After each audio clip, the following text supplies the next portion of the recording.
കണ്ണൂർ ചക്കരക്കല്ലിൽ കോൺഗ്രസ് നിയന്ത്രണത്തിലുള്ള ജില്ലാ building materials cooperative സൊസൈറ്റിയിൽ കോടികളുടെ ക്രമക്കേട് നടന്നതായി പരാതി. പണം പിൻവലിക്കാനെത്തിയ നിക്ഷേപകർക്ക് പണം ലഭിക്കാതെയായതോടെയാണ് സൊസൈറ്റിയിലെ തട്ടിപ്പ് പുറത്തായത്. KPCC അംഗം KC മുഹമ്മദ് ഫൈസലാണ് സൊസൈറ്റിയുടെ പ്രസിഡന്റ്. പതിറ്റാണ്ടുകളായി കോൺഗ്രസ് ഭരിക്കുന്ന സഹകരണ സ്ഥാപനമാണ് ജില്ലാ ബിൽഡിംഗ് മെറ്റീരിയൽസ് കോഓപ്പറേറ്റീവ് സൊസൈറ്റി. സ്ഥിര നിക്ഷേപകരായ ചിലർ ഇവിടെ പണം പിൻവലിക്കാനെത്തിയപ്പോൾ മടക്കി അയച്ചതോടെയാണ് സൊസൈറ്റിയുടെ പ്രവർത്തനത്തെ സംബന്ധിച്ച് സംശയമുയർന്നത്. ക്രമക്കേട് നടന്നുവെന്ന വിവരം പുറത്തായതോടെ നിക്ഷേപകർ കൂട്ടമായി തുക പിൻവലിക്കാനെത്തിയെങ്കിലും ആർക്കും ഒരു രൂപ പോലും നൽകാൻ സൊസൈറ്റിക്ക് സാധിച്ചില്ല. കാലാവധി കഴിഞ്ഞിട്ട് ഇവിടെ വന്നിട്ട് നോക്കുമ്പോൾ പൈസ തരുന്നില്ല. അപ്പോൾ രണ്ട് മൂന്ന് പ്രാവശ്യമായി ഇവിടെ കയറി ഇറങ്ങുന്നത്. പിന്നെയാണെന്ന് അറിയുന്നത് ബാങ്ക് ഇങ്ങനെ മൊത്തം ഇതായിട്ടുള്ളത്.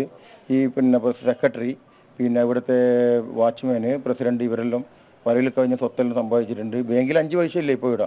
ഒരു 10,000 രൂപ വരെ ഇവിടെ ഇല്ല. ജനങ്ങളെല്ലാം വന്നിങ്ങനെ കയറി ഇറങ്ങി ചീത്തയും പറഞ്ഞു പോക്കാണ്. ഗ്രൂപ്പ് ഡെപ്പോസിറ്റ്, RD, ദൈനംദിന നിക്ഷേപം എന്നിങ്ങനെ വിവിധ നിക്ഷേപ പദ്ധതിയിൽ ചേർന്നവർക്കെല്ലാം പണം ലഭിക്കാനുണ്ട്. വിശ്വാസത്തിലാണ് ഞാൻ അധ്വാനിച്ച പൈസ ഇങ്ങനെ ഡെപ്പോസിറ്റ് ചെയ്തു. അതിപ്പോൾ ഇവരിങ്ങനെ എന്താ പറയുക മുക്കുകയാണ്, എന്നാ പറയുക, അങ്ങനത്തെ ഒരു അവസ്ഥയിലാക്കി വെച്ചിരിക്കുകയാണ്. അതുകൊണ്ട് എത്രയും പെട്ടെന്ന് നമ്മുടെ പൈസ കിട്ടിയില്ലെങ്കിൽ ഒന്നുകിൽ നിയമപ്രകാരം പോകും, അല്ലെങ്കിൽ എന്താ വേണ്ടതെന്ന് തീരുമാനിക്കും. ഇനി നമ്മൾ അടുത്ത സ്റ്റെപ്പ് സമരത്തിലേക്കാണ്.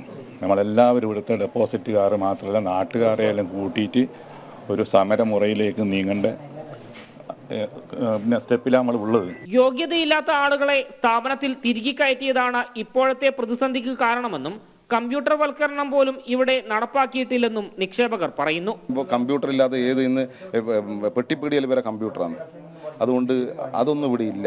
എന്തുകൊണ്ട് ആക്കാത്തതെന്ന് ചോദിക്കേണ്ട ഉത്തരവാദിത്വം പ്രസിഡന്റിനുണ്ടല്ലോ. അതേസമയം വരുന്ന ഫെബ്രുവരിയോടുകൂടി സ്ഥാപനത്തിലെ പ്രശ്നങ്ങൾ പരിഹരിക്കുമെന്നാണ് സൊസൈറ്റി ഭാരവാഹികൾ പറയുന്നത്.